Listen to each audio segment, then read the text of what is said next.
आज का पहला पाठ प्रेरित चरित अध्याय 25 पद संख्याएं 13 से 21। राजा अग्रिप्पा और बेरनीस कैसरिया पहुंचे और फेस्तुस का अभिवादन करने आए। वे वहां कई दिन रहे और इस बीच फेस्तुस ने पौलुस का मामला राजा के सामने प्रस्तुत करते हुए कहा, फिलिक्स यहाँ एक व्यक्ति को बंदीगिरी में छोड़ गया है। जब मैं यरूशलेम में था तो महायाजकों तथा नेताओं ने उस पर अभियोग लगाया और अनुरोध किया कि उसे दंडाज्ञा दी जाए। मैंने उत्तर दिया, जब तक अभियुक्त को अभियोग्यों के आमने सामने ना खड़ा किया जाए और उसे अभियोग के विषय में सफाई देने का अवसर ना मिले, तब तक किसी को प्रश्न करने के लिए अभियुक्त को उसके हवाले करना रोमियों की प्रथा नहीं है। किंतु जिन अपराधों का मुझे अनुमान था उनके विषय में उन्होंने उस पर कोई अभियोग नहीं लगाया। उन्हें केवल अपने धर्म से संबंधित कुछ बातों में उससे मतभेद था और ईसा नामक व्यक्ति के विषय में जो मर चुका है। किंतु पौलुस जिसके जीवित होने का दावा करता है, मैं यह वाद विवाद सुनकर असमंजस में पड़ गया। इसीलिए मैंने पौलुस से पूछा कि क्या तुम यरूशलेम जाने को तैयार हो, जिससे वहां इन बातों के विषय में तुम्हारा न्याय किया जाए। किंतु पौलुस ने आवेदन किया कि सम्राट का फैसला हो जाने तक उसे बंदीगिरी में रहने दिया जाए।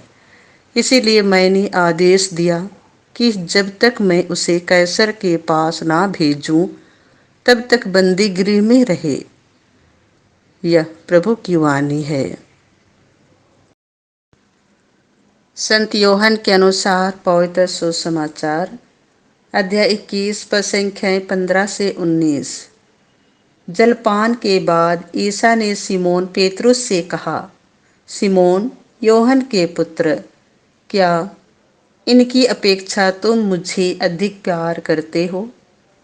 उसने उन्हें उत्तर दिया, जी हाँ प्रभु, आप जानते हैं कि मैं आपको प्यार करता हूँ।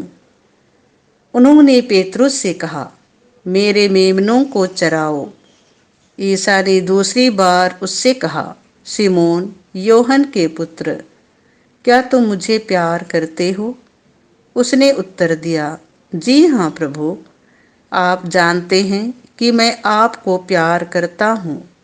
उन्होंने कहा, मेरी भेड़ों को चराओ। ईसा ने तीसरी बार उसे कहा, सिमोन योहन के पुत्र, क्या तुम मुझे प्यार करते हो? पेतरुस को इससे दुख हुआ कि उन्होंने तीसरी बार उससे यह पूछा, क्या तुम मुझे प्यार करते हो? और उसने ईसा से कहा, प्रभु, आपको तो सब कुछ मालूम है। आप जानते हैं कि मैं आपको प्यार करता हूँ।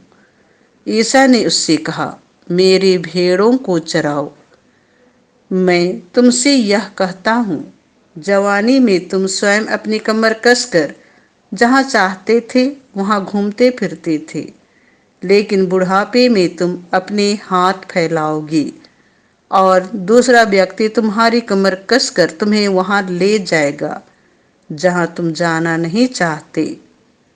इन शब्दों से ईसा ने संकेत किया कि किस प्रकार की मृत्यु से पेतरुस द्वारा ईश्वर की महिमा का विस्तार होगा। ईसा ने अंत में पेतरुस से कहा, मेरा अनुसरण करो। यह प्रभु का सुसमाचार है।